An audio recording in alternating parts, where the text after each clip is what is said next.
In the cradle of civilization, Athens, city of wisdom and war, there lived a man whose name would echo through eternity, Daedalus. His name meant skillfully wrought, and it was no exaggeration. He was the architect of dreams, the sculptor of gods, the inventor of wonders. To the Athenians, he was more than a craftsman. He was a legend in the making. Daedalus was said to have invented the axe, the saw, the plumb line, and even glue. He carved statues so lifelike they seemed to breathe.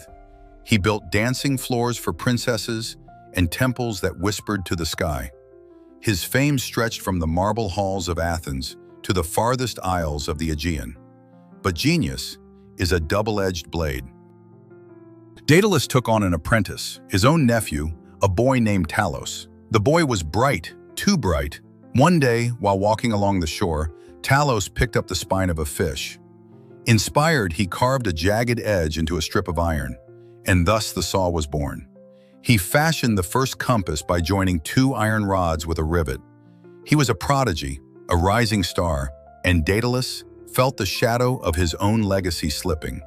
Jealousy took root, and one day, atop the heights of the Acropolis, Daedalus led the boy to the edge. He looked into the eyes of his own blood and pushed. Talos plummeted toward death, but the goddess Athena, patron of wisdom and invention, saw the fall.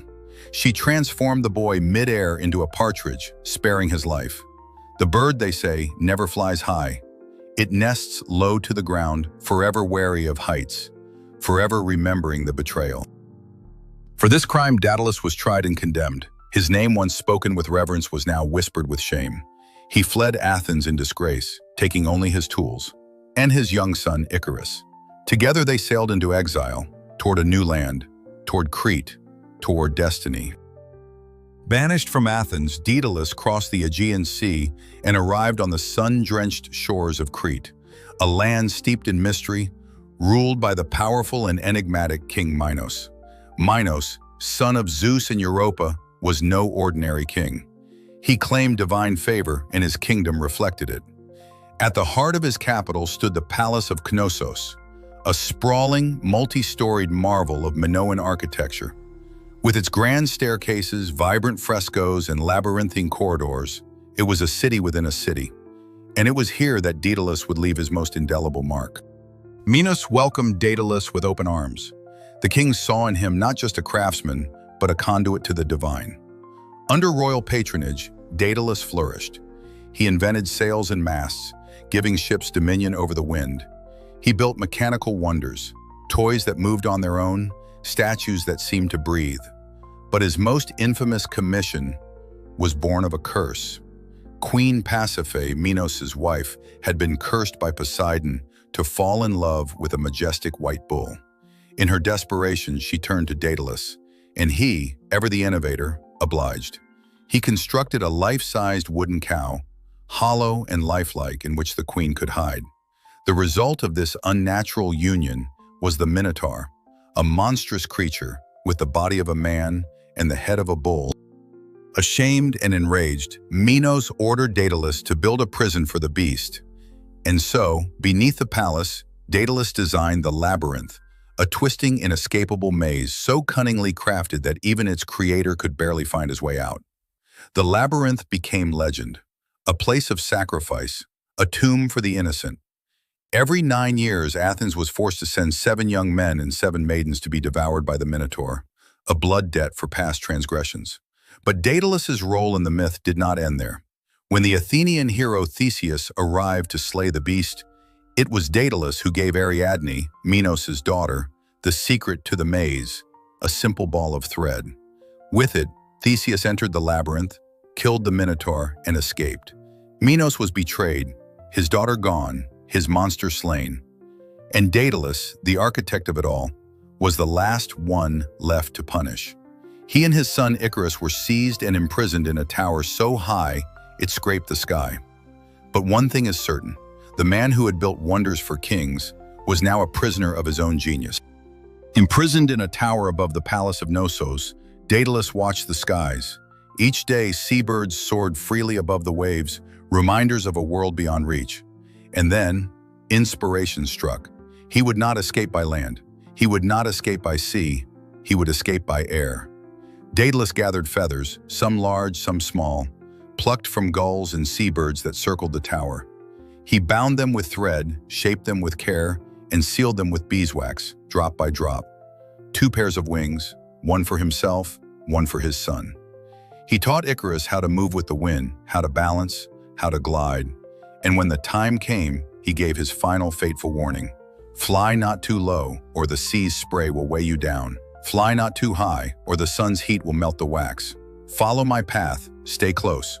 And with that, they leapt. They flew, being the first human to ever do so. Wings stretched wide, they soared above the sea, the cliffs, the palace that had once been their prison. Crete shrank behind them. Freedom lay ahead. Daedalus flew steady, cautious, eyes always on his son. But Icarus was intoxicated. The wind in his hair, the sun on his face, the sky, his playground. He rose higher and higher and higher still. Daedalus shouted, his voice lost to the wind. But Icarus didn't hear, or didn't care. The sun blazed above. The wax began to melt. Feathers loosened. One by one, they drifted away, like snowflakes in summer. Icarus flapped harder, but his wings were gone. He was flapping only his arms. And then he fell, down, down, down, into the sea that bears his name, the Icarian Sea. The sea was still. Feathers floated on the surface like fallen snow.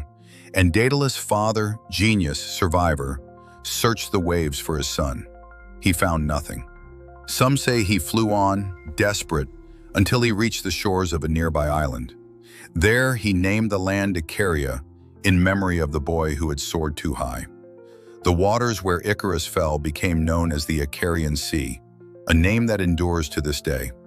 In some versions, the hero Heracles witnessed the fall and performed the funeral rites Daedalus could not. But no myth can fully capture the weight of a father's grief. Daedalus had built wonders. He had defied kings. He had touched the sky. But in the end, he could not save his son. The tale of Daedalus and Icarus is more than a story. It's a meditation on the timeless tension between boundless ambition and the wisdom of restraint. Icarus, intoxicated by the thrill of flight, soared too close to the sun, and his fall wasn't just a tragedy. It was a warning against the seduction of unchecked dreams. Meanwhile, Daedalus, the ingenious craftsman, gave the world wings, an act of brilliance shadowed by the grief of a father who watched his son ignore caution and plummet from the sky. Their story echoes deeper themes: our desire to transcend mortal limits, the consequences of defying the divine, and the aching sorrow of parental loss. Through myth, we confront the most human of dilemmas: how to chase the sky without falling from it. The story of Icarus has endured for over 2,000 years because it is not just a myth, it is a metaphor, a warning, a dream. The myth has inspired Henri Matisse's bold collage Icarus, with the figures suspended in a starry void. The phrase, "don't fly too close to the sun," has become a cultural idiom, used in boardrooms, classrooms, and headlines.